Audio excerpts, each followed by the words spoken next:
વિદ્યાર્થી નાપાસ થાય તો ગુજરાતમાં પરીક્ષા લેવાય છે। ગુજરાતમાં 2022થી 2023થી આ પ્રકારે પરીક્ષા લેવાય છે। રાજપત્રનું ચુસ્તપણે અમલ થઈ રહ્યું છે।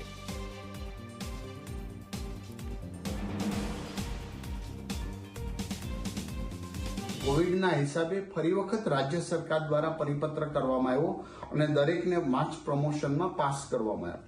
પરંતુ 22-23 થી ગુજરાત સરકાર ઓલરેડી આ પરિપત્રનું અમલીકરણ થઈ રહ્યું છે। ભારત સરકારના રાજપત્રનું અમલીકરણ ઓલરેડી ગુજરાતની અંદર થઈ રહ્યું છે, જેથી કરીને ધોરણ 5 અને ધોરણ 8માં જે વિદ્યાર્થીઓ નાપાસ થાય તો એને એ શિક્ષકો દ્વારા 2 મહિનાનું ટ્યુશન આપીને ફરી વખત એક્ઝામ લેવાનું, અને જો એમાં નાપાસ થાય તો એ જ વિદ્યાર્થી એ જ શાળાની અંદર એ જ ધોરણની અંદર પાછો ભણી શકશે।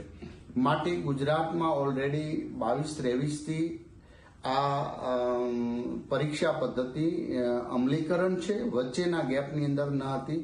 આ રાજપત્રનું ચુસ્તપણે પાલન થઈ રહ્યું છે। આજે ઘણા મિત્રો દ્વારા એની પ્રોત્સાહન કરવામાં આવી હતી, પરંતુ ઓલરેડી ગુજરાતની અંદર ત્યારે જ પરિપત્ર થઈ ચૂક્યો હતો, જે આજે ગુજરાતમાં સંપૂર્ણપણે અમલીકરણ છે, જેની સવે નોંધ લેવી, કોઈ ખોટી ભ્રમ ન થાય અથવા તો કોઈના મગજની અંદર કોઈ ખોટી નેગેટિવ વાત ના આવે।